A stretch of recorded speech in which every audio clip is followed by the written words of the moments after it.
Saludos, queridos patitos. Estamos aquí con ocasión de este libro, que es Un mundo convulso, con el autor, Francisco García Campo, y que primero, en torno a 2014, o quizá un poquito antes, 2014 es el momento en el que yo me incorporo a el grupo de amigos en Facebook. Primero blog, después canal en 2020-21 de historia y posteriormente de geopolítica en este tu tercer hijo literario tras el libro de Cayo Mario, que también tiene su historia y que lo hicimos en el canal. Luego, precisamente en época de pandemia, hiciste el libro de La Frontera Norte, lo cual resulta también curioso porque creo que pensabas hablar de los dragones de Cuera e hiciste una Mm. precuela. Y aquí llega el turno geopolítico.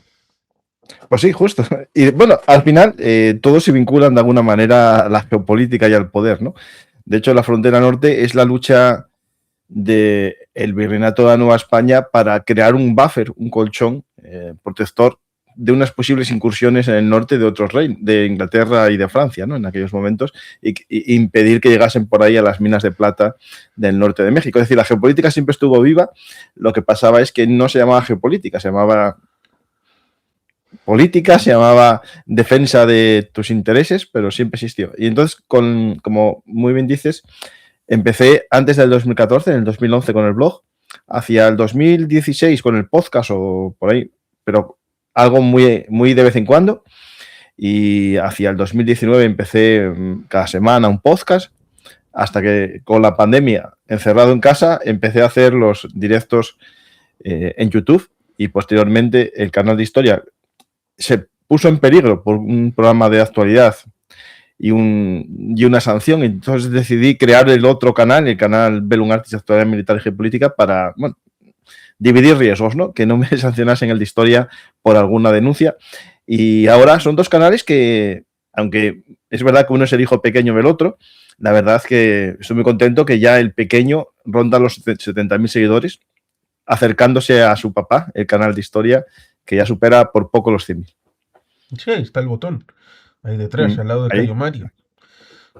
Mm. protegido por el gladio hispaniense. Sí, es cierto que el término que puede dar contenido a algo puede haber tenido presencia antes, porque en Cayo Mario ya hablabas del tema de los cimbrios, de Yugurta, y eso en cita media también es una visión geopolítica de espacio y del tiempo. Mm, Has comentado lo de la frontera norte, pero claro, más allá de esto, seguro que había alguna voluntad respecto de, no sé si de HRM o de alguna otra editorial, de que siguieras en algún tema histórico, pero supongo que No me da la vida. a través del éxito de la parte de geopolítica, pues supongo que surgió esa posibilidad de, bueno, pues explica un poco esa situación del mundo con estas claves geopolíticas que es el subtítulo del libro. Bueno, básicamente la idea fue mía. De hecho, tenía y tengo, bueno, un contrato que no voy a cumplir, ya pasó el plazo, de un libro de historia que no era capaz por el tiempo a enfrentarme a él. Era demasiado compleja la misión, un desarrollo logístico demasiado complejo. Entonces me vino a la mente la posibilidad de escribir un libro de geopolítica, porque para mí es casi el día a día de mi vida, contando en los programas de actualidad lo que está sucediendo, ¿no? A mí eso no me implicaba un gran esfuerzo de recopilación de fuentes, sino que era solamente estructurar todo el pensamiento que llevo años explicando a la gente de lo que está pasando en este mundo, ¿no? Y la idea es explicar un poco como una especie de libro de supervivencia para entender qué está pasando, ¿no? Es decir, unas claves. No es un libro ensayo complejo con grandes teorías académicas, sino la idea es establecer una serie de puntos, explicar esos puntos para que se entiendan los conflictos a corto, medio e incluso largo plazo que se nos avecinan en este siglo XXI, ¿no? Al final, mi libro está estructurado en un análisis de lo que es la geopolítica, la importancia de la geografía en los conflictos. Ahí hablo, por ejemplo, de los cuellos de botella en las rutas comerciales, uno de ellos el famoso Estrecho de Hormuz, y implico explico o intento implicar en todos los análisis, al igual que en el canal, la historia como un elemento que explica el porqué de las cosas en el presente y por qué va a ser en el futuro parecido. En el caso de la geopolítica, aunque vivamos en una sociedad en la que el satélite ya existe, los cohetes espaciales, los aviones a reacción, la globalización económica, la geografía sigue marcando su ritmo. Es decir, si tú quieres pasar un barco, por muy moderno que sea el barco, tiene que pasar por unos estrechos si quiere llegar a un sitio. Unos oleoductos que transporten combustible tienen que pasar por unos lugares, o si no, buscar una ruta alternativa. Y si no se puede controlar esa ruta alternativa, se hará todo lo posible para controlarla. Y eso nos da lugar a los conflictos que vivimos, ¿no? Entonces, mi libro parte del análisis de la geopolítica, el análisis de la geografía, el análisis del poder y de los ejércitos modernos. Y a partir de ahí, el libro tiene una serie de claves o elementos que explican el mundo que vivimos, ¿no? Y ahí es donde, en la parte cuarta del libro, hablo de los elementos o claves, ¿no? Y ahí empiezo con la energía, la tabla periódica del poder también, la soberanía en la era digital, la guerra del agua, la demografía y las migraciones, la religión y las etnias y las guerras por la identidad, y el gran conflicto también entre democracia y autocracia, ¿no? Estos elementos son los unificadores de las claves, ¿no? Y a partir de ahí podemos entender gran parte de los conflictos que vivimos en este siglo XXI. Sí, porque sin querer hacer una gran teoría de la geopolítica, pones algunos referentes de Mahan, Mackinder, a pesar de que se podría hablar de Karl Haushofer, que tuvo cierta implicancia, a pesar de que terminó la guerra un poquito mal. Sí, de hecho lo cito, me parece, si no recuerdo. Sí, Haushofer terminó la guerra en un campo de concentración por aquellas situaciones del régimen del acuarelista austriaco, y que durante bastantes tiempos de la Guerra Fría, a la hora de unir el tema geográfico con una suerte de idea del determinismo geográfico, desplazó el concepto general de geopolítica como si fuera algo unido al acuarelista austriaco, lo cual supongo que con el paso del tiempo se ha entendido de que había conceptos que había que desligar a la hora de entender que la geografía, la política, los intereses de los colectivos hacían necesario también este enfoque. Sí, claro, la geopolítica, bueno, digamos, se maldijo. Al final de la Segunda Guerra Mundial, como había sido la causa o la explicación de conceptos como el Ausschluss, ese asimilación, ¿no?, de la nación como un cuerpo, como un ser vivo que necesita su espacio vital, entonces la geopolítica empezó a ser vista negativamente, pero cuando a Estados Unidos le interesó emplear el concepto geopolítico para expandir su poder, empezó a hablar ya de la geopolítica de otra forma, no como la teoría alemana, pero es importante entender que se empieza a desarrollar ya la geopolítica a mediados de los años 70, a partir de los 80 sobre todo, como algo ya más habitual, ¿no? La geopolítica empieza a aparecer incluso en medios de comunicación ordinarios, hablando de causas geopolíticas, pero el gran salto, desde mi punto de vista, por lo menos en español, es en los años, al comienzo del siglo XXI, ¿no?, ya hablándolo ya casi como parte, ¿no?, de las explicaciones a todos los conflictos que se estaban viniendo tras, por ejemplo, el 11S. Empezamos a hablar ya de conceptos geopolíticos, guerras híbridas, empezamos a hablar ya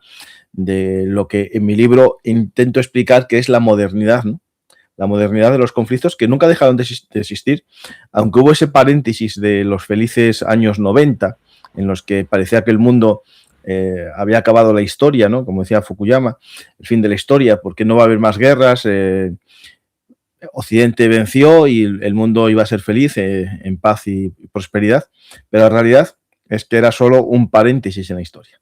Y a partir de ese paréntesis, la geopolítica empieza a tomar su poder que nunca había perdido, o sea, su lugar. E incluso ya en medios de comunicación es habitual hablar de la geopolítica, ir a la televisión, analistas de geopolítica, y pierde ese marchazgo, ¿no?, ese término despectivo que había tenido en final de la Segunda Guerra Mundial. Sí, lo de la televisión cosa que resulta curioso en estos tiempos en los que la televisión lineal al menos ha dejado de tener cierta prestancia. Y por otro lado, cuando llevan a ciertas personas, por ejemplo, el profesor Oscar Vara, o Will Pulido, o Mm. Yago Rodríguez, cuando aparecen por la televisión, alguno de los técnicos dice, bueno, ha pasado algo grave porque la consecuencia es que estáis aquí para explicarlo. Así que, aunque no sepas nada, esto es una señal como lo del canario en la mina. Eh, y es interesante lo de la mina porque lo pones y luego seguro que lo podemos acabar tratando el tema de la minería porque tiene derivadas bien interesantes.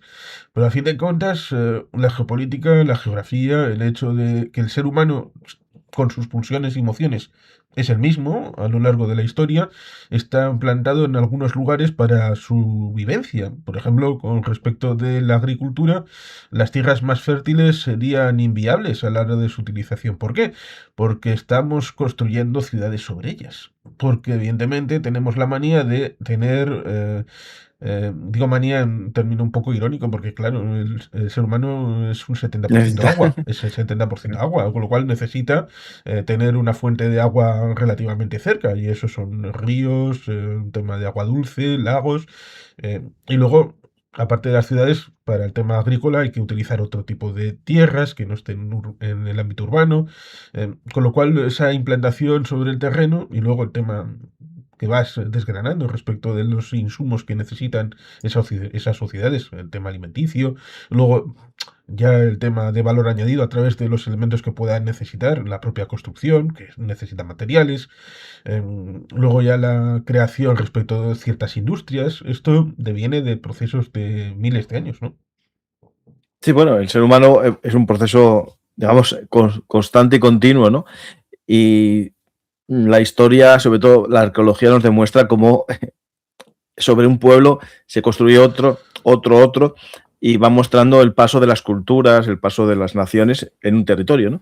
Pero al final, el ser humano, quiera o no quiera, necesita de la tierra, esos factores de la economía, ¿no? El capital, el trabajo y la tierra, ¿no? Esos factores productivos siguen siendo necesarios en pleno siglo XXI, en el que hablamos de la IA, hablamos de el procesamiento de datos en la nube, comunicaciones satelitales. Al final, sin algo tan esencial como el factor tierra, es imposible fabricar nada. Es decir, cuando hablabas de la minería, hablabas de las materias primas. Necesitamos todavía materias primas y necesitaremos siempre materias primas, y el control de esas materias primas será la causa o la explicación de la mayor parte de los conflictos que se avecinen en la humanidad. Y cuando hablamos de materias primas, también hablamos de alimentos, que son la materia prima de nuestra vida, y ahí entra el agua. El agua, tú puedes construir la mayor ciudad del mundo, la más bonita, la más tecnológica, pero si no tiene agua, no vive nadie. O en el lugar más paradisíaco del mundo, si de repente se va el agua, la gente empieza a marchar, porque el agua es la fuente de vida, pero también de la economía. El 70% del consumo de agua dulce no se emplea para beber, se emplea para procesos industriales también.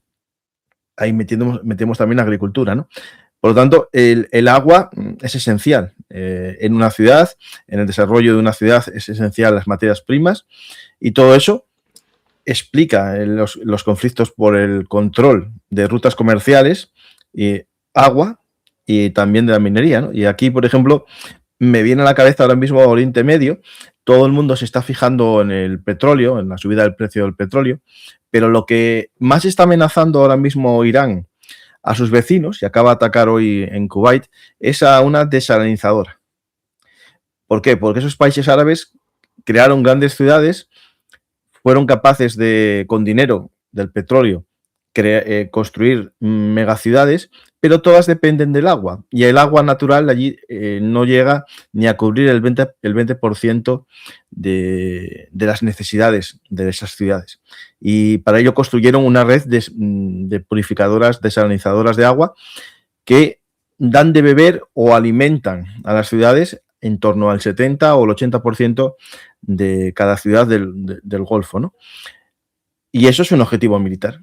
Aunque alguien no lo vea o no lo quiera ver, matar de sed y matar de hambre es tan antiguo en las guerras como el ser humano. Es decir, la primera ciudad asediada fue sometida ya a un corte de un pozo, seguro, o desvío del cauce del río para que no llevase agua a la ciudad, ¿no? Por tanto, ciudad, en el sitio que esté, es también vinculado a las claves del poder. Sí, efectivamente, eso me recuerda, por ejemplo, a Gaddafi, porque en Arabia Saudí hicieron un uso intensivo de los acuíferos, cosa que tiene consecuencias a largo plazo, y fue para hacer un tipo de agricultura que también respecto de Irán se ha visto, respecto del tema del arroz o del algodón, cosa que aquella campaña de las... Creo que era de las tierras baldías en la época soviética en Asia Central, y Gaddafi lo que quería era la utilización de esos acuíferos en el Sáhara, que en tiempos históricos más largos, en algún momento fue un vergel, una zona selvática, luego pasó a varias veces a ser un desierto y luego volvió. Y en esas capas freáticas, el agua quedaría acumulada para, en términos de larga duración, volver luego a regenerarse. Este muchacho lo que quería era utilizar esos elementos para intensivamente garantizarse 100 años de uso de agua, pero claro, es un atentado contra el orden natural, e impedir tal vez que ese ciclo histórico largo se pudiera ejercer. Pero más mundanamente podría mencionar una película que se hizo dos veces, una con Humphrey Bogart y otra, la segunda, con ahora no me sale el muchacho, es de una familia de albano italianos, de actores, bueno, la película es de Sáhara, que la segunda es el remake del año 90. Es en paralelo respecto de Tobruk, un grupo de soldados en el desierto, y uno de los momentos es tratar de justificar al otro, que es más poderoso, que tiene más resistencia, haciéndole una demostración de que yo puedo malgastar agua, puedo coger el agua, utilizarlo para lavarme, para hacer lo que quiera, aunque sea mentira, para que el otro entienda, bueno, estos van a resistir más porque, a pesar de que estamos en el desierto, el contingente británico tiene más agua que nosotros, los alemanes, y que estamos en las últimas. El juego de apariencias también. Sí, sí. No, es todo la apariencia, el decir que eres una economía autosuficiente, que no necesitas de los demás, hizo que, por ejemplo, Irán plantase grandes extensiones de arroz y eso puso en peligro los acuíferos, unido también a una gestión incorrecta, a lo mejor, del sistema de regadío. Ahora mismo el mayor problema, hoy no por la guerra, pero hace 3 meses, antes de las protestas, el mayor problema que tenían era el agua dulce. El agua dulce que llevó incluso a plantear al régimen abandonar la ciudad de Teherán y crear otra nueva capital en una zona con más agua. Es decir, esto es un problema real. La gestión del agua, yo ya comento en el libro que puede ser la causa de conflictos del futuro. Por ejemplo, cuando hablamos de conflictos entre India y China, la mayor parte de la gente siempre lo ve como una especie de enfrentamiento, yo qué sé, cultural, étnico. Otros lo ven como una lucha por alguna fuente de materias primas que hay en las montañas del Himalaya. Pero la realidad es que es el agua la principal causa, porque el nacimiento de los grandes ríos que dan de beber a los dos megapaíses, ¿no?, vienen de la misma zona. Y si tú puedes controlar el nacimiento del río y puedes derivar gran parte del cauce inicial del río hacia otro lugar, le privas a tu adversario de agua y te lo llevas para ti. Es decir, esto es un tema muy importante. O cómo se hace una presa. Una presa de un río que atraviesa varias naciones, si tú la llenas muy rápidamente la presa, haces que el otro país no tenga agua durante un tiempo, porque le cierras totalmente el grifo. Y eso es fuente también de tensiones, como en el caso de Somalia y Egipto, ¿no? Hay un problema de cómo se iba a llenar la presa del Gran Amanecer somalí. Sí, Etíope, perdona, Etíope, sí. Sí, cierto es que el Ganges, Brahmaputra surgen de la zona de Tíbet, lo cual es no solamente profundidad estratégica, sino también tema de recursos. Ahí estaría el programa que hicisteis sobre la situación en Afganistán, aquellas presas que hicieron unos ingenieros estadounidenses en los años 50 y que no se han renovado, pero afectan a una suerte de triple frontera asiática como sería Irán, Pakistán, Afganistán, a la hora del uso del recurso hídrico. Es cierto en todo esto, lo mismo que, pues evidentemente, De momento, en el tema Etíope-Egipto no ha resultado en algo más grave. En el caso de China con Bangladesh, con la India, de momento tienen esa política de ustedes se pueden pegar con puños, pero esto de armas blancas a partir de determinado rango no, lo cual supongo que es gestión de daños, pero estamos inmersos en una guerra entre Pakistán y Afganistán, aunque tal vez ahí no sé si el agua es importante o no, es más tal vez el tema de dibujar una línea, la línea Duran, que hicieron los británicos, a la hora de luego decidir, bueno, pues eso dividía eh, grupos étnicos, un lado y a otro, lo cual ciertamente resulta curioso porque se suele hablar esto respecto de África, en donde las líneas, cuando uno mira un mapa de 1800, ve diversos grupos étnicos. Los europeos tendrían la zona exterior, pero no controlaban el interior del continente. Pero luego, cuando las consecuencias del Congreso de 1885 de Berlín se hicieron notar, luego de las independencias no se han atrevido a decir, bueno, vamos a sentarnos en una agrupación como es la Organización de la Unidad Africana y vamos a redibujar las fronteras, porque debe de ser más complicado de lo que parece a la hora de hacer una reordenación de las Sí. fronteras. Claro, aquí nadie quiere reorganizar fronteras en las que él pierda territorio, salvo que gane otro por el otro lado, ¿no? Es decir, en el caso, por ejemplo, de Pakistán y la línea Durán, hay que entender que cuando se hizo esa división era para crear un estado colchón en el gran juego de poder contra Rusia en el siglo XIX, que era el reino de Afganistán, una especie de colchón para que los rusos no llegasen a contactar con el territorio de la India británica, ¿no? Y ahí se hace una línea que no tiene tampoco un criterio geográfico del todo, porque no es el fin de las montañas y el comienzo de una llanura, sino que atraviesa montañas, pero lo más importante que divide casi a la mitad de la población pastún, que se queda en la zona sur, en el territorio tribal pakistaní, y el resto es la mayoría pastún de Afganistán, ¿no?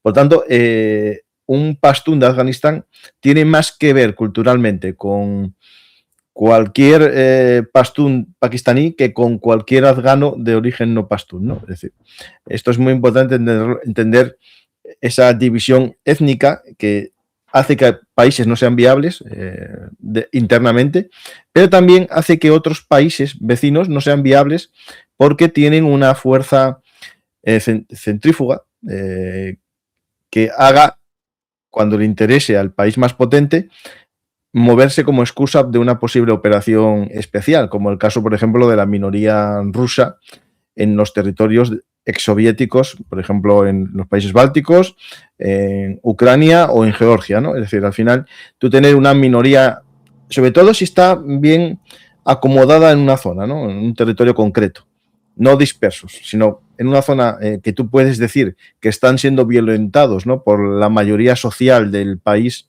X, y tú acudes en rescate, ¿no? Eso es algo que lo estamos viendo como un casus belli muy habitual.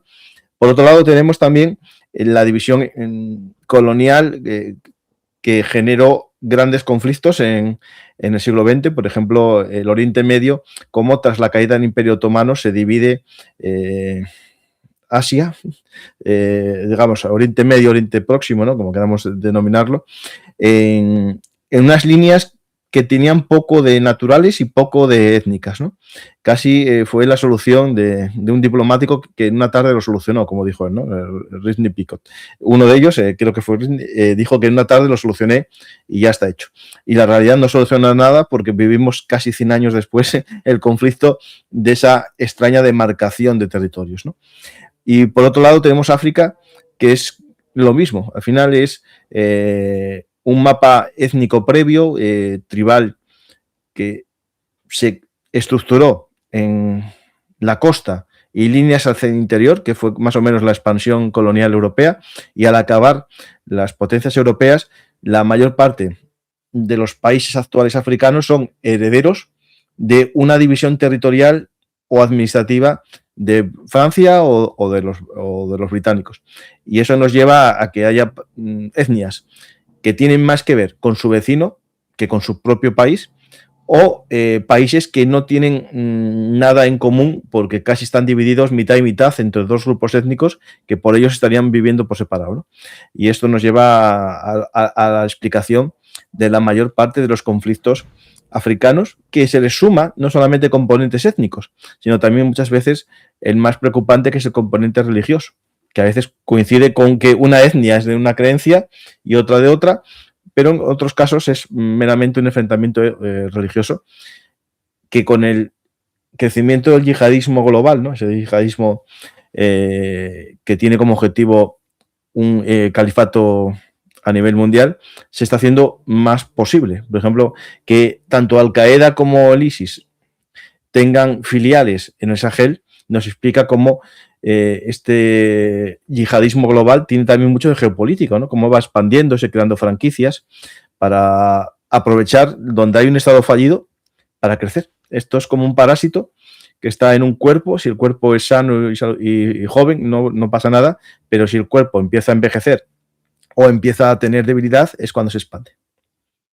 Sí, que efectivamente eso nos volvería a llevar al 11 de septiembre y Afganistán y a una situación que, bueno, como todo pudiera ser un fractal en donde las decisiones no tomadas podrían haber sido distintas de las que se tomaron.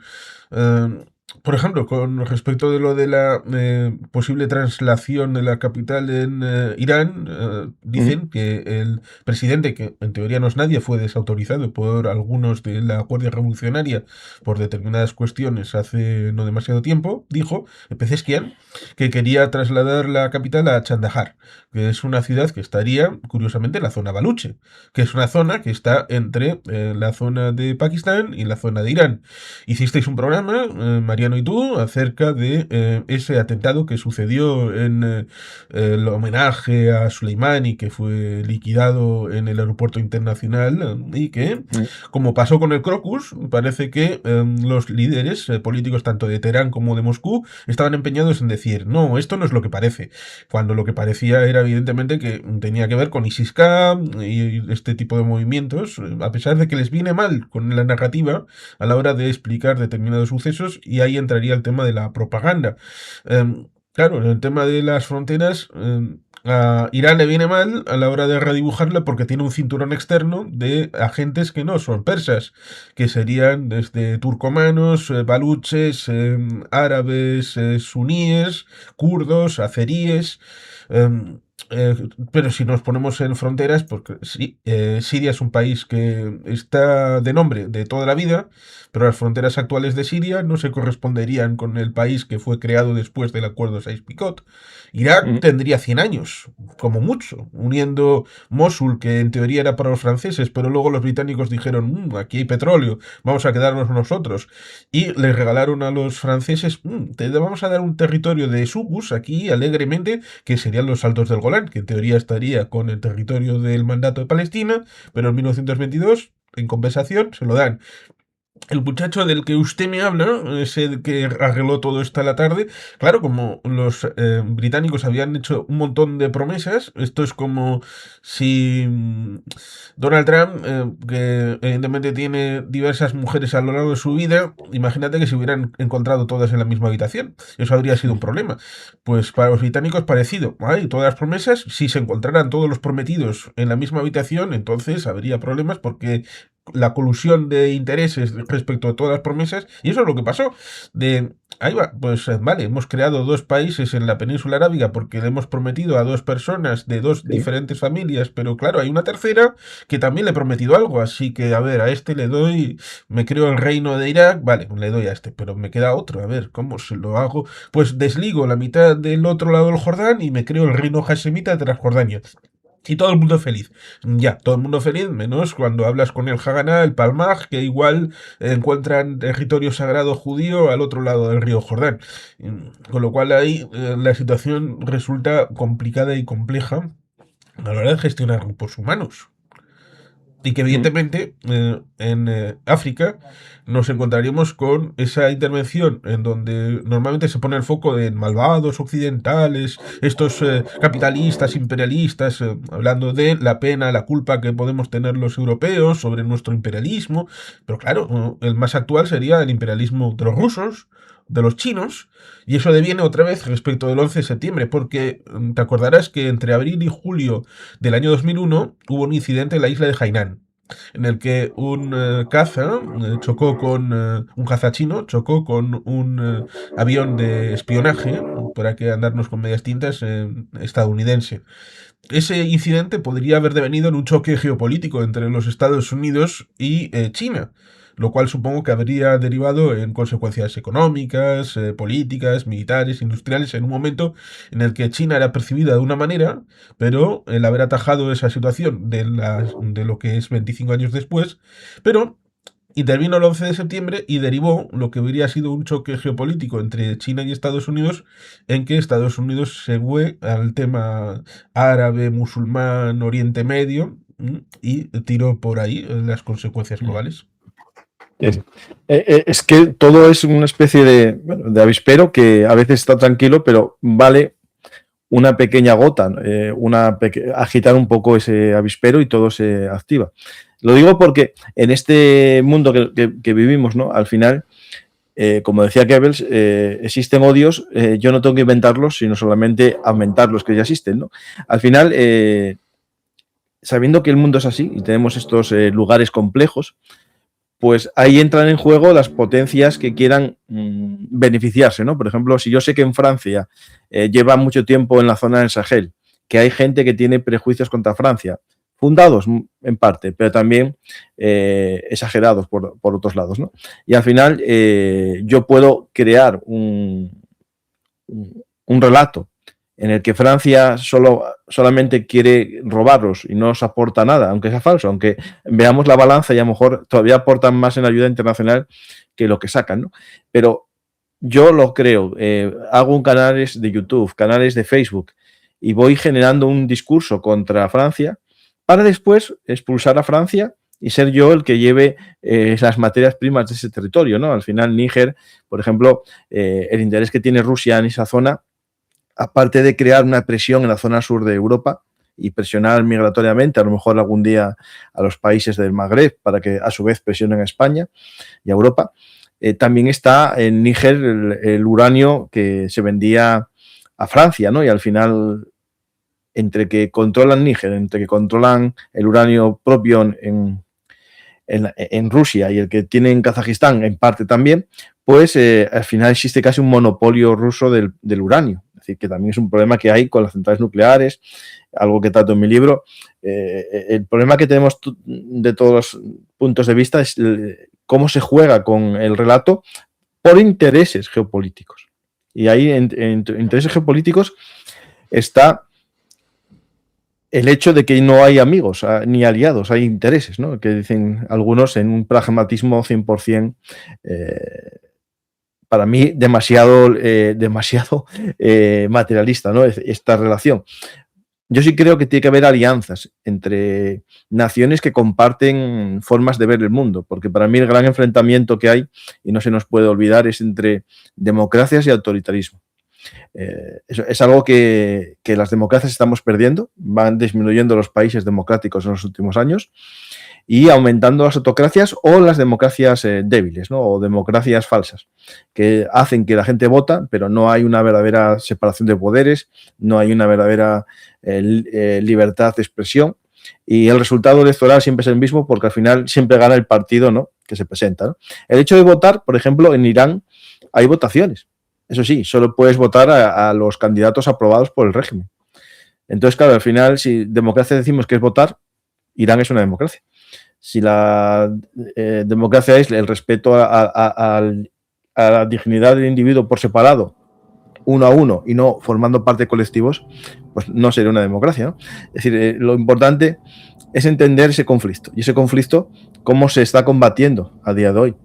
Uno de los discursos es ese: Europa siempre es Occidente, es la mala, China es un ser de luz que solo comercia, y claro, ni una cosa es verdad ni la otra es mentir. Es decir, Occidente explota países, pero también es el que más invierte en ayuda al tercer mundo. Es decir, el hecho de que Europa haya ido al Sahel y haya dicho al gobierno, yo te doy dinero si haces cursos de igualdad hombres y mujeres. Y si haces esto, pues yo invierto en algo en tu país. Eso no lo hace China. China dice, mira, tú haz lo que quieras con tu población, yo te compro esta mina, a cambio te doy un aeropuerto, una autopista, pero no me importa lo que hagas con tu población. Por lo tanto, acusar siempre a Occidente de ser una especie de potencia extractiva, abusadora de los países pobres y bendecir lo que hace China, porque como China nunca lo hizo, pero bueno, China nunca lo hizo no significa que no lo esté haciendo o no lo quiera hacer. O que Rusia cuando vaya al Sahel a ayudar al gobierno de Burkina Faso no saque su partida, ¿no? Que la Wagner sea propietaria de minas de oro y que ande extrayendo oro para financiar la guerra de Rusia, muestra el interés que tiene real por esa zona. No es liberarlos del malvado Occidente, sino ocupar su posición. Sí, es cierto que el Sahel es un territorio que va desde, pongamos, Senegal hasta Djibouti, va de costa a costa, transversal a todo, toda África. Y que Sahel significaría frontera. La frontera entre lo que es ahora desierto del Sáhara y la zona más verde, por así decirlo. En lugares, por ejemplo, que para algunos no le interesan, no le importan, como el tema de Sudán o el tema en Congo. En el caso de Sudán, cuando no estaba Sudán del Sur, que fue objeto de una negociación, autodeterminación de los pueblos, cosa que evidentemente los que están a favor de la autodeterminación de los pueblos así sin matices, evidentemente no lo ponen porque es un caso de fracaso. Y eso les fastidia el relato. En Sudán se dio la curiosa circunstancia de que Rusia, como Ministerio de Defensa, apostaba por el Estado central en Jartum y luego las fuerzas de intervención rápida fueron apoyadas por Wagner, que serían una especie de PMCs utilizadas para el tema de Darfur, en donde, bueno, el gobierno central de Sudán no se mete las manos, pero dejamos hacer a esta gente, que en teoría no tiene nada que ver con nosotros, como pasa con el tema de Wagner, a la hora de, bueno, en teoría, Prigozhin va por libre, a pesar de que tenga ramificaciones con el Kremlin, ya desde la etapa de Putin en San Petersburgo, y luego lo que pasó, evidentemente el título de Wagnerada, la denominación con este nombre, fue creación tuya. Sí, creo que sí. Sí, creo que sí. A ver, el tema es la negación plausible, ¿no? Es decir, el secreto de todo lo que está pasando en muchas guerras hasta ahora ya vamos a guerras abiertas, ¿no? Y Estados Unidos no tiene una negación plausible de lo que está haciendo en Irán. Es una guerra no llamada guerra, ¿no? Porque no es guerra, es una operación militar, ¿no? Es el tema del uso de cualquier medio para lograr el fin político que pueda ser negado de forma plausible. Es decir, yo puedo contratar mercenarios, puedo alistar proxies, puedo contratar o financiar grupos terroristas, puedo tener un grupo de hackers en mi país que están en un edificio público con una placa allí, todo el mundo sabe que es una empresa informática, pero yo, en el caso de que roben datos de mi adversario o mi enemigo, yo voy a decir, bueno, son un grupo criminal y ya los detendré, ¿no? Es la negación plausible. Es decir, es el hecho de la guerra híbrida, la guerra en la zona gris, que hasta ahora era el paradigma de cómo iban a ser las guerras. Lo vimos el ejemplo mejor fue Ucrania 2014, ¿no? Como unos hombres de verde entraron y se quedaron con Crimea y otros unidades populares del Donetsk y Lugansk, ¿no? Se quedaron con parte del territorio ucraniano en la zona del Donbass y Rusia negaba su participación. Pero claro, todo el mundo veía que esos camiones cargados de armas y soldados de verde sin emblemas venían de algún lado, no aparecían de la nada, ¿no? pero Rusia decía, no, son gente voluntaria que va para allí y negaban su participación. Y ahí vimos el gran papel que tuvo la Wagner en esos momentos. Años después ya se sabía que había sido Wagner el que había organizado esos hombres de verde. Es importante entender ese concepto de negación plausible. Y en ese punto entenderemos toda la guerra del relato, toda la guerra de la propaganda, como una forma de debilitar a tu adversario sin un enfrentamiento directo. Y yo creo que esto es parte también muy importante para entender todo lo que se nos avecina. Pero también es cierto que en lo que se nos avecina vamos a asistir a guerras abiertas convencionales, como la que estamos viendo ahora, con distintos paradigmas, ¿no? Es decir, yo creo que desde la guerra del Golfo del año 91, Estados Unidos busca una guerra con daño cero o muerte cero, es decir, una guerra en la que ellos ataquen sin poner en peligro a sus hombres. Y por eso emplean constantemente la aviación como forma de guerra. Solo cuando está muy debilitado el enemigo entran. Pero claro, tú eso la guerra la ganas. Pero después la paz, lo que viene después, necesitas botas en el terreno y es cuando aparece la insurgencia, como en el caso de Irak en el 2003 o en Afganistán, ¿no? Es más difícil gestionar la paz. Y eso que estamos viendo ahora mismo en la guerra de Irán, al final estamos yendo a una guerra ya convencional en la que Estados Unidos tiene un problema. Verse obligado a meter botas en el terreno y sobre todo, ¿qué va a pasar una vez que se acabe la fase cinética, cuando ya no haya más que destruir? Es decir, imaginamos, no va a haber una invasión terrestre a gran escala, eso está claro, porque no hay capacidad o no hay, por ahora, el 500.000, 1.000.000 de soldados para hacer esa operación, como en el caso de la guerra del Golfo. Pero sí que nos vemos ante el dilema, ¿no? del relato, ¿no? Es decir, los políticos son presos de sus palabras y hay que tener mucho cuidado con lo que dices para después poder salir bien de la guerra, ¿no? Si tú no dices cuál es el motivo de la guerra o qué buscas en esta guerra, tienes una salida. Si tú dices, bueno, la guerra es para acabar con una amenaza y acabar con las capacidades militares del enemigo, tienes una salida, que es yo ya le destruí el programa nuclear, le dañé las fábricas de producción de misiles, le destruí 2/3 partes de las ciudades de misiles y yo ya cumplí mi objetivo militar y me puedo salir. Si tu objetivo lo complicas y dices, y evitar de por vida que lo puedan hacer, ahí ya tengo otro problema añadido, que es que ¿cómo hago que no lo puedan fabricar de por vida?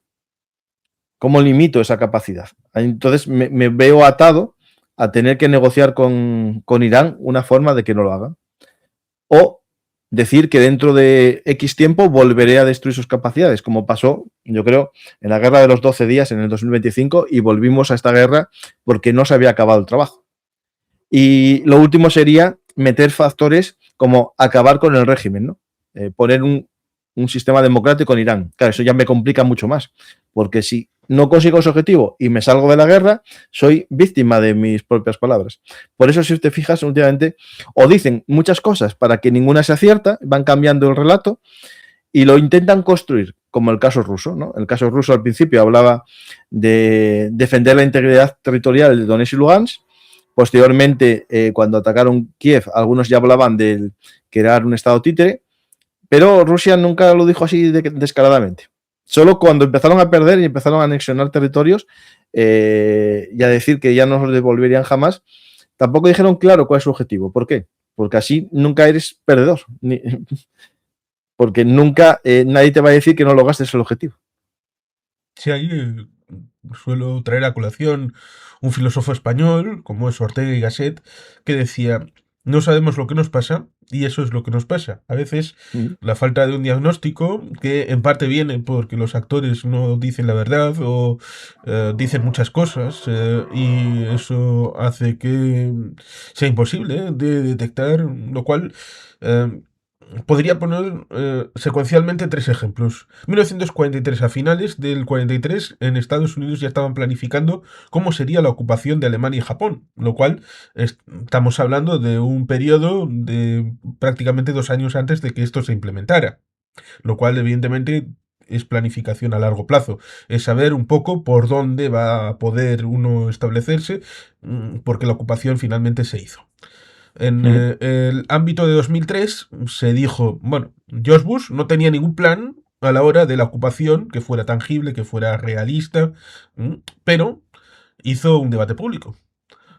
Para bien o para mal, en el debate del Estado de la Unión estuvo el tema de, en 2003, a ver si iban o no iban a Irak.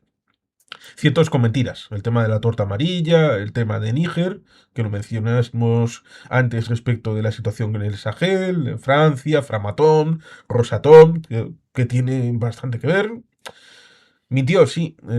¿Había armas de destrucción masiva? En marzo de 2003, no. Pero luego el relato, reconvertido, tiene la idea de que nunca jamás hubo armas de destrucción masiva en Irak.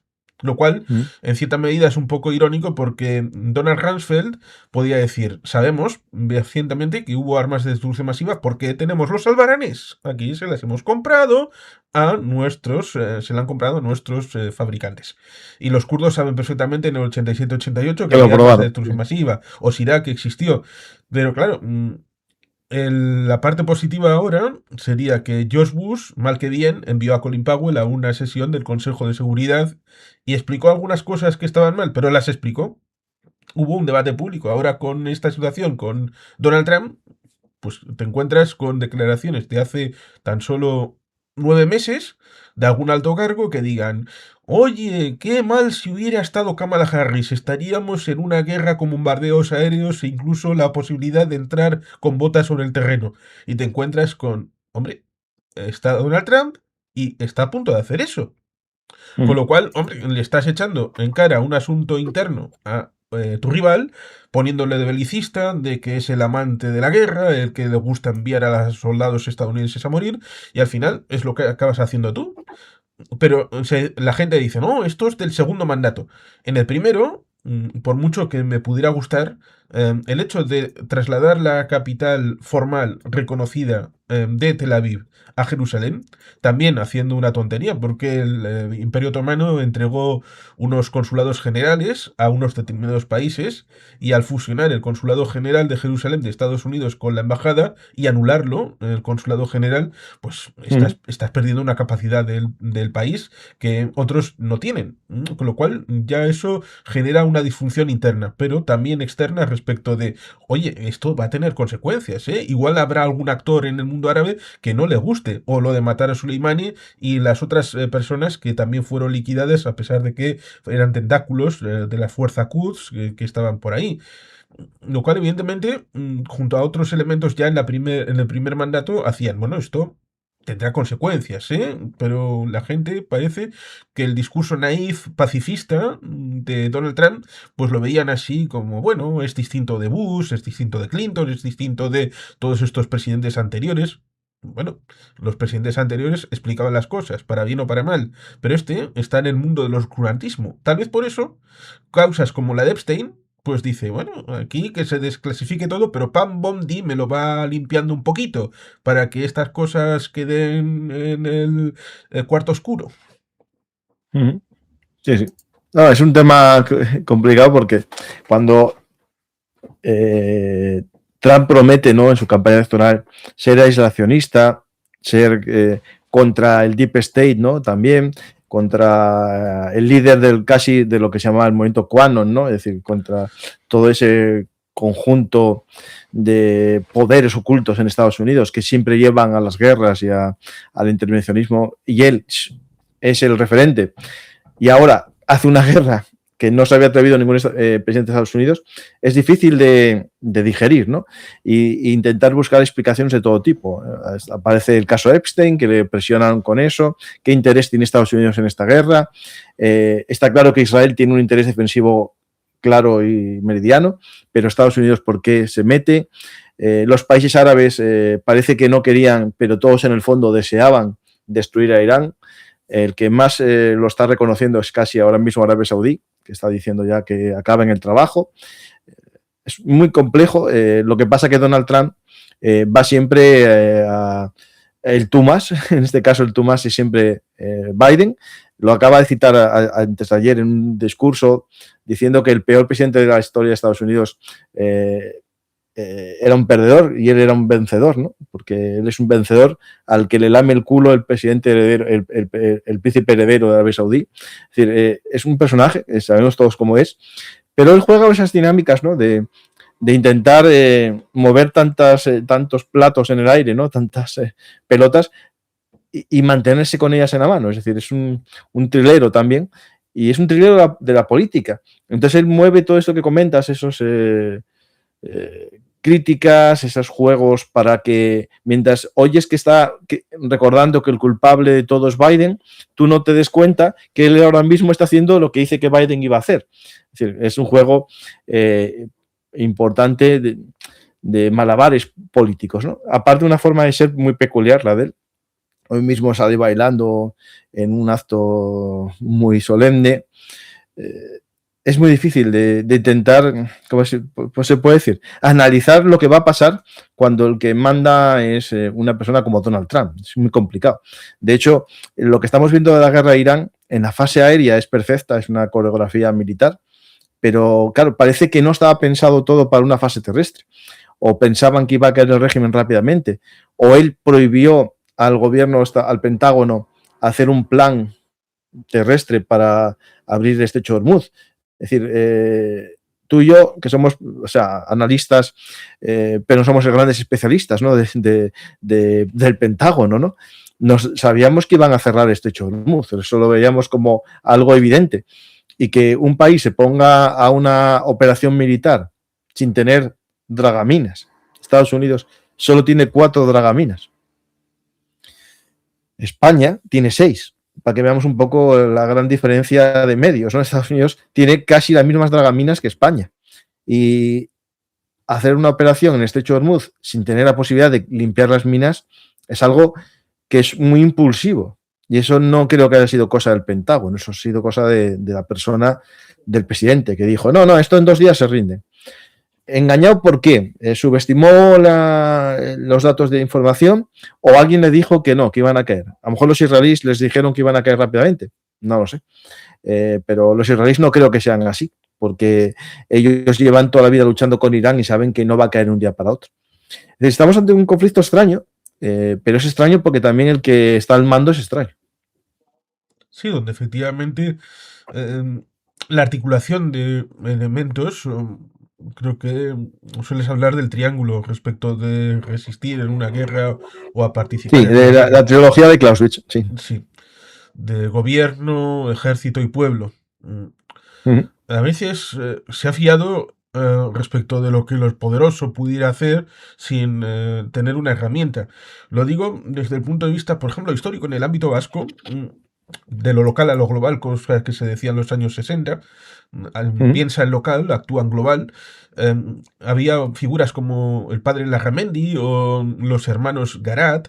Y los hermanos Garat, en esa época de finales del siglo XVIII, principios del XIX, bueno, pues al ser vasco-franceses, tenían esa disposición de, bueno, el Estado francés igual nos puede resolver nuestras problemáticas, pero digamos que lo dejaban a la buena voluntad, por ejemplo, del señor Napoleón Bonaparte, que pudiera ejercerlo, pero claro, Napoleón tenía sus propios intereses como para supeditarse a lo que le dijeran un par de personas desde el País Vasco francés cuando tenía un interés más global en conflictos con Gran Bretaña, la situación en la Confederación del Sacro Imperio Romano Germánico y tratar de dividir la cosa que logró, o la situación respecto de Suecia, cosa que es curioso porque en Suecia la dinastía que aún sigue estando gobernante proviene de un militar que venía precisamente del Bearn, bueno, criado en Pou, que era donde estaba el llamado Parlamento de Navarra. A pesar de que eso tiene más que ver con una institución judicial que en un órgano legislativo. Con lo cual ahí está la situación de crear una herramienta. Herramientas que gestionen el tema social, el tema del pueblo organizado. Lo digo porque, por ejemplo, la diferencia ahora mismo entre Cuba y Venezuela sería que Venezuela, a través de los comanditos, a través de María Corina Machado, fue capaz de estructurar una respuesta el 28 de julio del 2024 demostrando que las elecciones fueron un fraude a la hora de lo que hizo Elvis Amoroso de decir, no, Maduro ganó. A ver, los datos y las actas dicen lo contrario y pudieron recaudar todas las actas que están depositadas en el Banco Central de Panamá.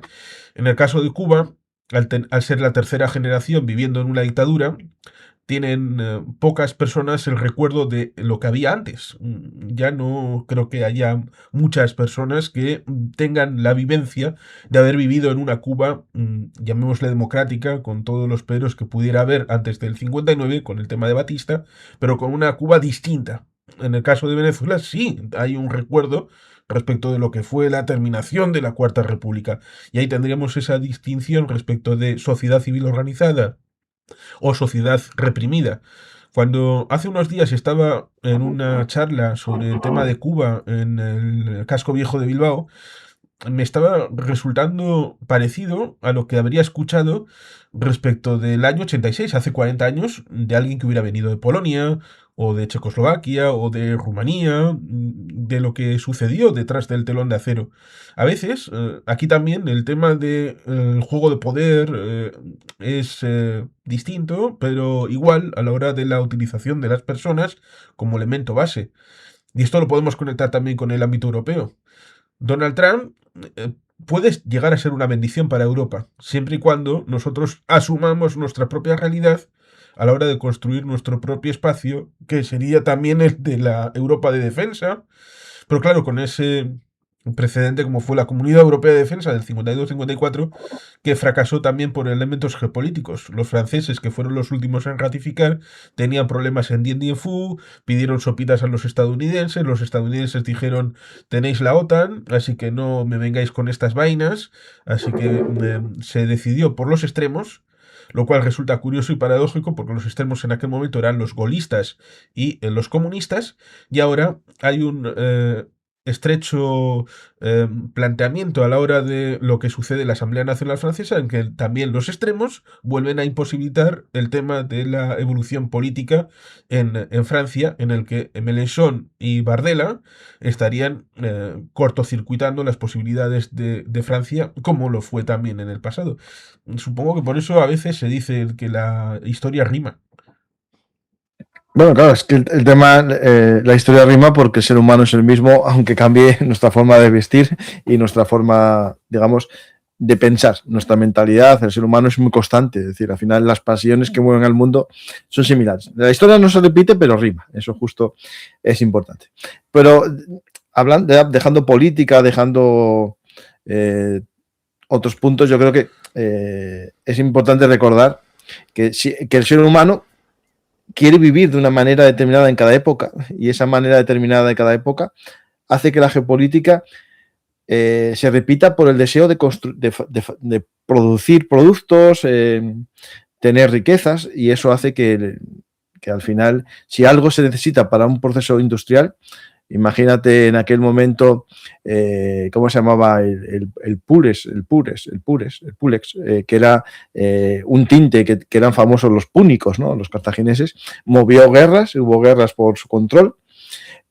Cuando España tenía, no me acuerdo cómo se llamaba, en la costa, donde está ahora, en México, ¿cómo se llama esta costa? Mosquitos. La costa de los mosquitos, por ahí había un tinte también que los británicos querían y dio lugar al control británico de parte de México y en la zona de Belice. De Belice, justo esa zona. Y ahora, pues lo importante es el control del petróleo, pues se va a buscar guerras por el control del petróleo. Ahora, lo importante es las materias primas de esas tierras raras para el proceso industrial tecnológico de las IAs, tarjetas gráficas, microprocesadores, fibra óptica, pues habrá cierto control o lucha por el control, ¿no?, de esas materias primas. Al final, el ser humano necesita cubrir necesidades y ese control de lo que me hace a mí lograr cubrir mis necesidades va a ser causa de conflictos. Si la guerra, la Primera Guerra Púnica fue por el control de Sicilia, porque era el granero del mundo, pues ahora, como más o menos la comida no se discute, el control será por otros elementos, ¿no? Por ejemplo, todo lo que es el gas, ¿no? Y claro, cuando hablamos de hidrocarburos, en mi libro los trato como energía, pero realmente los hidrocarburos son también materia prima. Ahora, con lo que está pasando en el Golfo Pérsico, la gente solo habla del gas por el tema de la factura de la calefacción y el agua, ¿no? Pero el gas es necesario, el gas natural, para los fertilizantes y para algo que se está pasando muy de lado, pero que es esencial, el helio. Se extrae helio del gas natural y es imprescindible para la fabricación de todo lo que tiene que ver con semiconductores. Sin helio no hay semiconductores. Y el 30% del helio mundial está allí, está en Qatar, y hay ya imágenes de, bueno, cisternas de helio esperando ser transportadas para Corea del Sur, Taiwán, China, y no pueden salir. ¿Eso qué significa? Que a lo mejor en un mes o dos empezamos a ver una carestía o un aumento de los precios increíble de los semiconductores y de todo lo que tiene que ver con electrónica. Es decir, hay efectos cascada, interrelación en todos los elementos que estamos hablando. Es decir, lo que tú decías de lo local a lo mundial, pues sí, de lo local a lo mundial. Que una fábrica o una refinería de Qatar no pueda vender el helio que tiene ya almacenado, va a afectar a una fábrica de semiconductores en Corea del Sur, que a su vez va a afectar a un español cuando vaya a comprarse un ordenador portátil dentro de 3 meses, ¿no? Hay una relación en cadena de todo. Es decir, todo está vinculado en este mundo hiperconectado. Sí, incluso respecto a la historia, porque tendríamos los cepelines, cuyo gas que tenían incorporado, pues como Sí. vimos en el tema del Hindenburg, era uno que era flamable o inflamable, Mm. depende del lado del charco en el que estemos a la hora de utilizar la lengua castellana. Pero igual si hubiera sido helio, habría sido distinto, pero se condenó precisamente por ese accidente del Hindenburg, y también el Akon y el Macron, que fueron dos del ejército de Estados Unidos que también tuvieron unos finales bastante comprometidos. Eso evidentemente nos llevaría al hecho de la aeronáutica, porque en la Guerra Fría parecía muy bonito el tema de la misión Apolo, antes la Gemini, a la hora de ir al espacio, pero también era aplicación práctica de la cohetería para tratar de los vectores para ir hacia el otro país y poder atacarlo bien. El tema de los cohetes, evidentemente, sería el mismo. Otra cosa es lo que pones encima, si puede ser una cabeza múltiple nuclear o puedes poner a unas personas para que hagan unas misiones espaciales. Y lo mismo nos encontraríamos, por ejemplo, con algo que hay en la Luna, teóricamente, que sería el helio 3. Que evidentemente tampoco es gratuito el hecho de que Elon Musk quiera tener una situación en la Luna. Y dice que para menos de 10 años va a tener el tema de la inteligencia artificial a través de instalaciones en la Luna y el Starlink, bueno, pues unas cosas de ciencia ficción, pero claro, No, bueno, ciencia ficción no, esto ya es. hombre, si uno lee a H.G. Wells, por ejemplo, o a Julio Verne, muchas de las cosas que pone eran en ese momento ciencia ficción, pero luego Claro, ha claro. habido aplicaciones prácticas.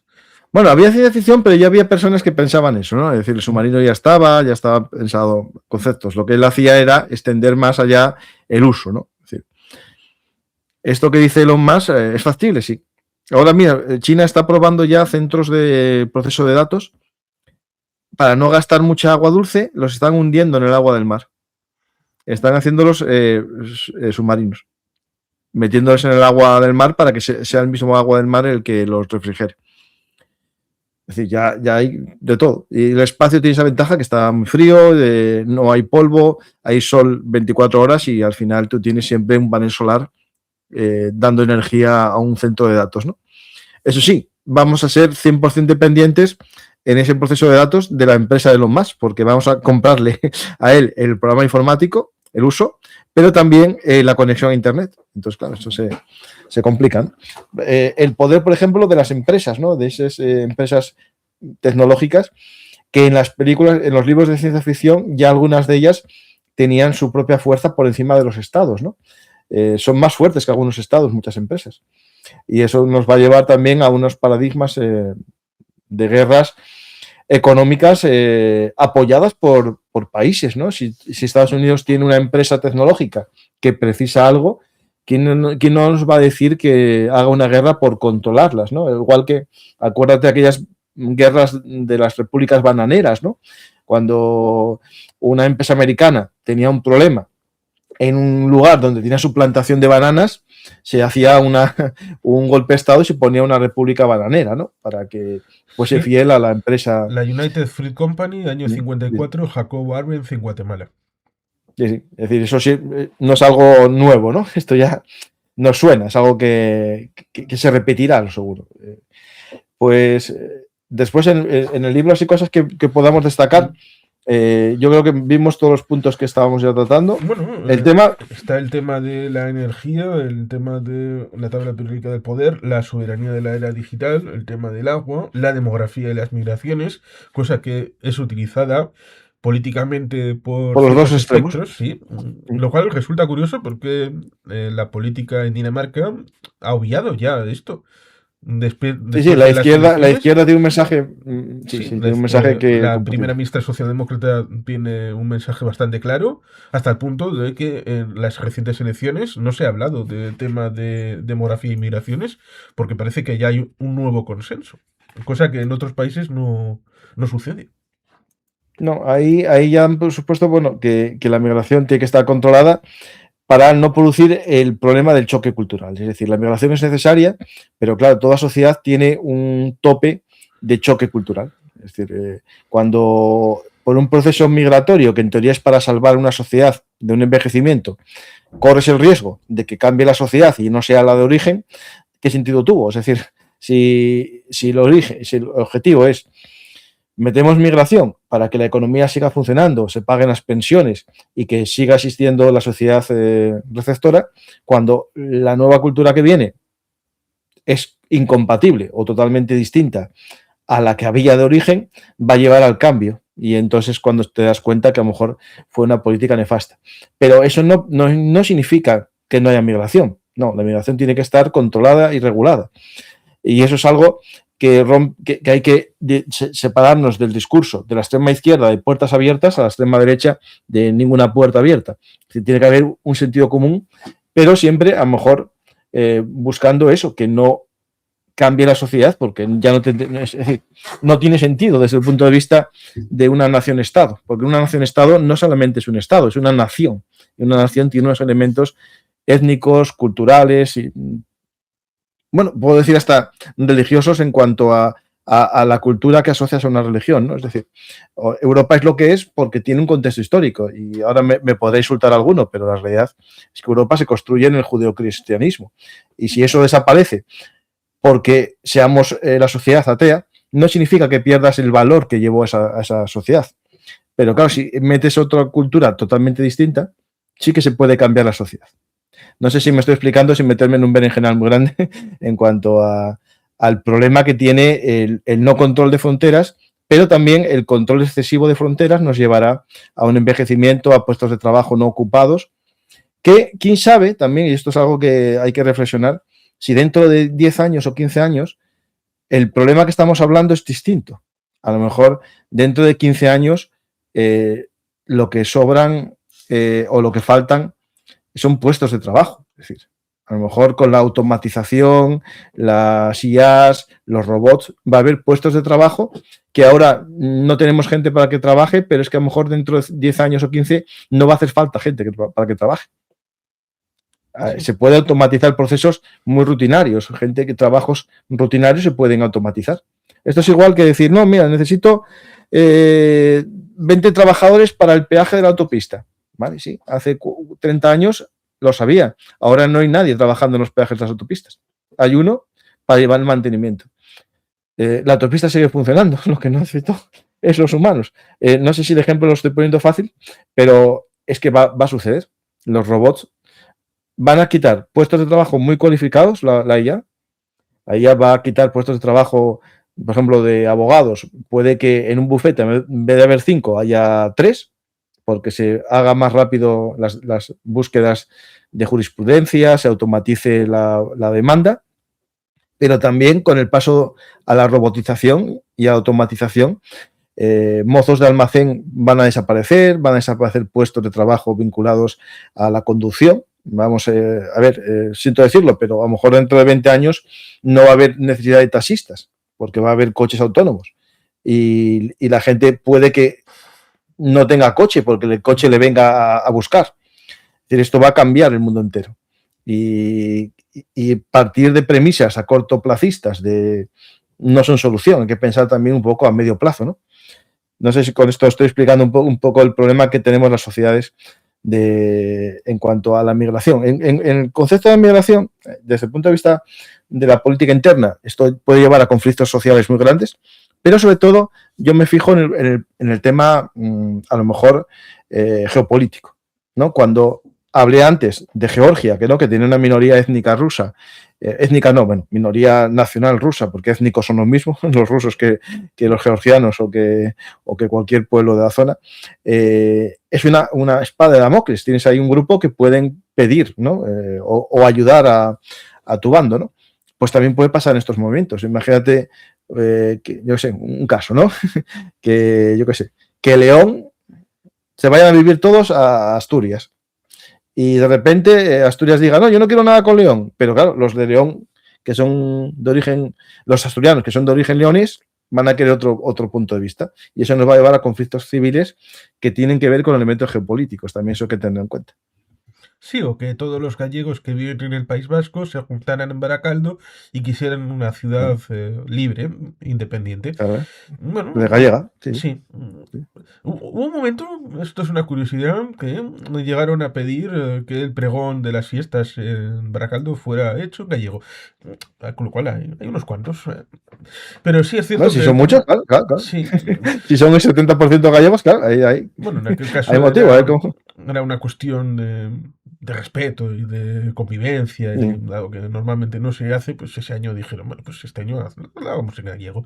Pero sí es cierto que la situación demográfica es algo curioso y una mirada de larga duración nos llevaría a ver que, bueno, en el ámbito europeo occidental tenemos tal vez una perspectiva distinta, aunque en cierta medida realista, pero que nos puede condicionar.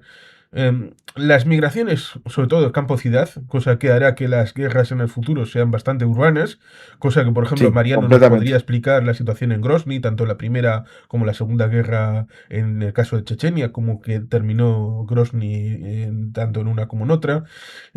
Es del campo a la ciudad y habitualmente en un sentido de ir hacia donde es más posible vivir.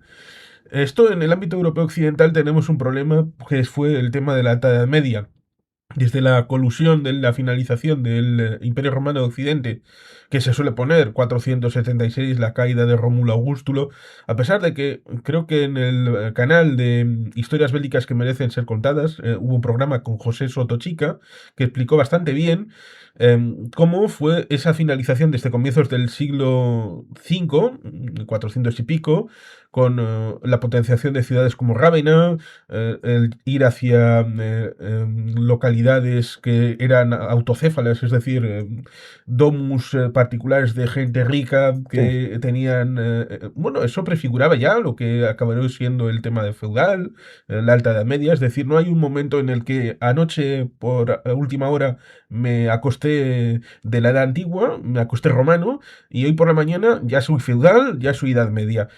Eso evidentemente tiene una derivación. Y eso es lo que pasó a veces en el ámbito de la mentalidad occidental de Europa, que sería, dado que en la Alta Edad Media hubo un despoblamiento de las ciudades al campo, pues podemos pensar de que esto puede ser cíclico y que a veces se va del campo a la ciudad, de la ciudad al campo, pero eso fue un nicho, una burbuja que tuvimos nosotros, pero circunstancialmente a nuestra propia realidad. Normalmente el resto de la historia es del campo a la ciudad, urbanización y movimientos poblacionales allí donde la vida pueda ser mejor.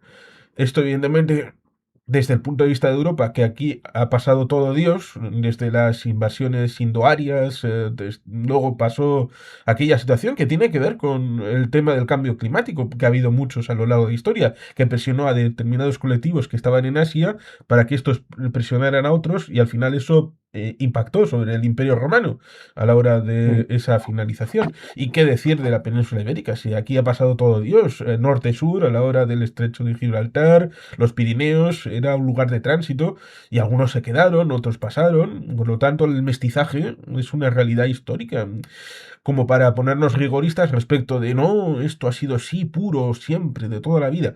Bueno, pues evidentemente hay que saber conjugarlo. El problema, que miradas a corto plazo, con interés puramente electoral, puramente partidista, pueden derivar en discursos que obvien todo eso a la hora de decir, no, esto tiene que ser como yo te diga, porque yo soy la infalible interpretación de la realidad. Bueno, pues ahí la gente debe tener herramientas suficientes para que tenga criterio propio a la hora de que cuando alguien te venga a tratar de vender un duro a 3 pesetas, pues diga, no, este es un vendedor de crecepelos. Y por eso, evidentemente, libros como el tuyo son herramientas para que la gente tenga capacidad de, yo no te voy a dar la solución completa, no, te doy las herramientas y luego tú las aplicas sobre el escenario según este vaya evolucionando.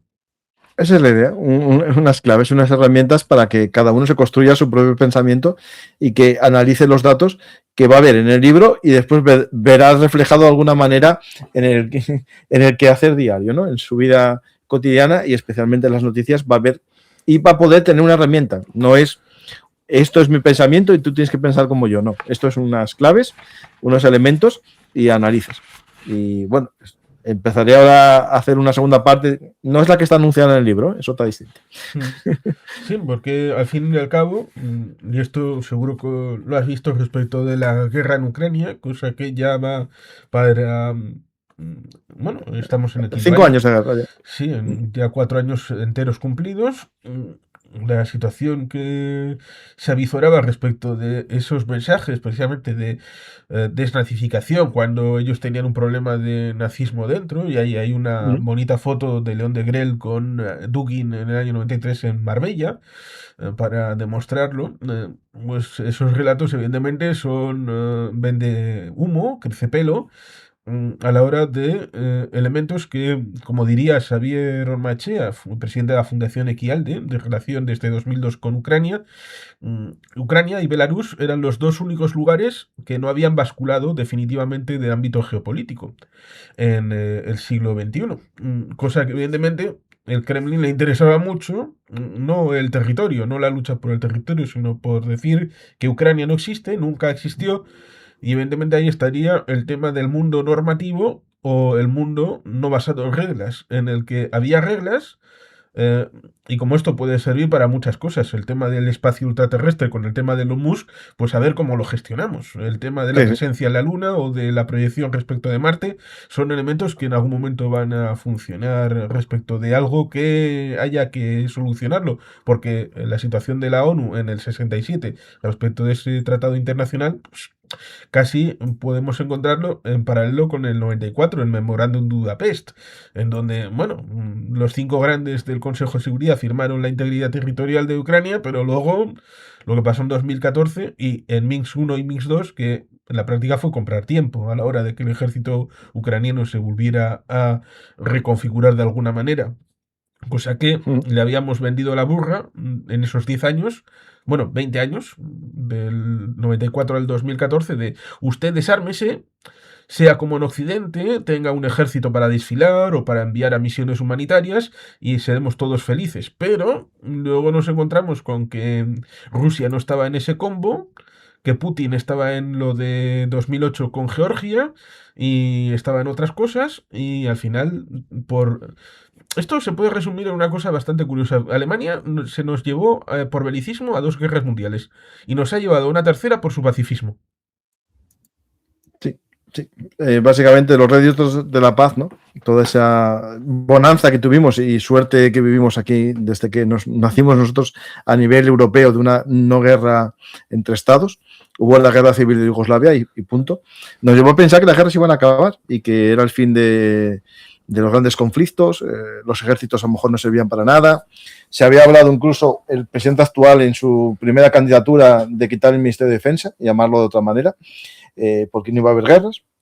Todo eso, claro, nos llevó a debilitar nuestros ejércitos y a ser, digamos, animados a ser atacados de alguna manera. Es decir, si Ucrania no se hubiese desarmado por culpa a lo mejor de los políticos prorrusos que hicieron que su ejército hasta el 2014 fuese reduciéndose completamente y en el 2014 tuvo que precisar de la ayuda de voluntarios, milicianos, ultras de fútbol, neonazis, todos aquellos que se podían sumar a la defensa de la nación, se salvó, pero el ejército convencional era muy pequeño. Por eso tuvieron tanto renombre las unidades extremas, extremistas de extrema derecha, como como todos sabemos, lo que culpan los rusos, ¿no?, de que los ucranianos son todos nazis, era porque los que fueron voluntarios en primer lugar fueron estos, los ultras del fútbol, ¿no?, porque no había casi soldados. Posteriormente ese ejército se fue fraguando el ucraniano desde el 2014 y ya en el 2022, cuando yo creo que por este caso, por una muestra de debilidad estadounidense en Afganistán con la retirada tan extraña y tan mal hecha en Irán, en Afganistán, que animó a Estados Unidos, a Rusia a invadir. Dijo, Estados Unidos es débil, no va a hacer nada, y entro, ¿no? Y esto es aquí el problema que hay, ¿no? Cuando te muestras débil o incluso demasiado pacifista, el contrario, el que no piensa en este mundo Alicia, como decía Gustavo Bueno, va a aprovechar para atacarte. Sí, eso se vio en algo que, bueno, tú y yo seguro que lo veíamos a la hora de despejar el espacio de entre medias con desaparecer el tema del Druzhba como elemento eje y pasarlo por el Báltico, pues lo que estás haciendo es que estás despejando el terreno de juego para que si alguien quiere jugar ahí, pues pueda hacerlo sin consecuencias de que Alemania siga teniendo su suministro baratito de energía para sus industrias y sus cosas, cosa que en teoría, bueno, uno de ellos, Schroeder, acabó de vicepresidente en Rosneft y ese acabó con intereses propios personales. Pero Angela Merkel, que siguió directamente con la política, evidentemente tú lo sueles comentar bastantes veces respecto de esa situación en los años 80 en el que desde el Kremlin financiaba movimientos ecopacifistas para quitarnos el tema nuclear en el ámbito civil, pero también en el ámbito militar. Y el relato es importante. ¿Por qué? Pues porque en el año 79 pusieron los soviéticos, el orden de los factores es importante, los soviéticos fueron los que pusieron los misiles SS-20 y SS-30 en Europa Central y Oriental. Son los de la OTAN que dicen, bueno, tranquilidad, vamos a darnos 4 años, vamos a hacer consultas, y en el 83 es cuando despliegan los Persins, los euromisiles, y es en ese momento cuando activan a los ecopacifistas para decir, Kumbaya, Imagine y todo esto, vamos a hacer la paz universal en el que hay que desarmarse. Ya, pero si te desarmas tú y el otro mantiene los misiles donde están, pues hombre, la situación es disfuncional. Pero es eso, el tema del relato a la hora de nosotros tenemos que hacer algo en nuestra parcela de jardín, pero la jungla hacemos que como que no existe. Sí, sí. Y sobre todo cuando financias a esas personas para que den ese discurso también, ¿eh? Que hay que ver los vínculos que había en ese momento de ciertos grupos pacifistas, ecologistas en los años 80 con la Unión Soviética y que servían para desarmar a Occidente mientras que Rusia seguía con sus programas nucleares, como el caso de Chernóbil, que sí que era un verdadero riesgo nuclear, ¿no? Es decir, y al final pasó lo que iba a pasar porque ellos tenían su industria nuclear de doble uso siempre, cosa que la Europa occidental diferenciaba el uso militar del uso civil, ¿no? Esto es importante. Pues no sé si, Juan Carlos, ya dimos todas las pinceladas, porque sí, en buena medida sí. Tengo una llamada del Estado Mayor. Bien, pues sí, eso hay que atender. Vaya. No sé si hemos terminado o porque claro, habría que esperar un poquito a ver si podemos hacer un cierre un poquito más ordenado, pero sí, aquí tenemos el libro con, bueno, pues la situación del... Que se me colgó. Vaya. A ver si ha sido Putin o algún... No, no fui yo, botón derecho, toqué una cosa sin querer. Bueno, pues sí, tenemos ahí los 11 capítulos y luego una especie de epílogo que pone el mundo que viene, con 5 escenarios, lecciones de un mundo convulso y esa idea de eh, un posible nuevo libro, o libros, así en plural, eh, en el que, bueno, pues también que se ha decidido, y dado que aquí, a ver, sí, por aquí aparece lo de, entre la bibliografía, Pérez Álvarez Juan Carlos, guerra en Ucrania. Bueno, pues Ahí, ahí está, en la bibliografía. ahí estás. Mm, Pues Juan, todo un placer citarte, claro que sí. mm, Ahí está, aparte a grandes amigos comunes, están mm, ahí en tu libro también. sí. Y, y algún día me gustaría, no, no es lo que voy a escribir ahora, algún día cuando acabe la guerra de Ucrania, hacer algo sobre la guerra de Ucrania. Tantas horas de dedicación a la guerra, a esto hay que resumirlo en algún momento en el espacio-tiempo, pero ahora no. Sí, a mí tuvieron la alegría, por lo menos para mí, de darme un papel de reconocimiento de la situación que había, bueno, contribuido de un grupo de asociaciones en Vitoria, lo cual Ujú. siempre es agradecido. Claro, aquí tengo el tema del parche, de Belumartis. Aquí está. Mm, Ahí, aquí, sí, estos, para la mochila. sí. Pues sí, invitar a la gente a que lo lea, el libro. Eso sin duda. Pues muchas gracias, Juan, por animar a la gente a que lo lea. Si lo leíste y lo animas, es que te gustó. Y Sí, eso es bueno. claro. Y en algún momento del futuro aparecerá un vídeo comentando yo personalmente, bueno, esto ahí en el canal, está ya programado. Y por supuesto que la gente acuda a ver los programas y en los dos canales, en Belum Martís Historia y Actualidad Militar y Geopolítica, que siempre hay contenido, todos No los siempre, días. esto no puedo decir que no, todos los días, no os quejéis. Otra cosa no, pero contenido hay, ya te digo yo. Incluso yo me baso en algo que no voy a cambiar, que es, prefiero hacer un programa que no haya nada en Internet, que hacer uno que sea el que va a ver todo el mundo, porque es lo que le gusta a la gente. ¿No? Es decir, a ver si me explicáis. Hay programas que ver un artista es lo único que hay, y otros programas de los que sé que si lo hago tengo éxito, a veces prefiero no hacerlo y hacer algo más, digamos, para los verunarteros, ¿no? Es decir, programas de estos extraños que me gustan a mí tanto en Verunartes. Sí que si te pones a hablar de un conflicto bélico, igual de las guerras médicas, igual la gente no va a ir tan en masa como hablar de La Segunda Guerra Stalingrado. Mundial. Sí. Eso, justo, eso. Mm. Y hago de Stalingrado también, ¿eh? Sí, claro, Eso no. Sí, sí. porque existió y diferentes Ajá. enfoques respecto de Stalingrado en los que, bueno, pues hay que primar no solamente una forma de hacerlo, sino también un poco más plural y coral. Ujú. Pues ciertamente me agradezco la oportunidad de haber podido conversar a propósito del libro eh, y que pues en algún otro momento pues volveremos, ya sea aquí o en Belumartis. Ujú. Pues muchas gracias, Juan Carlos, y espero que el que dé una oportunidad al libro le guste también.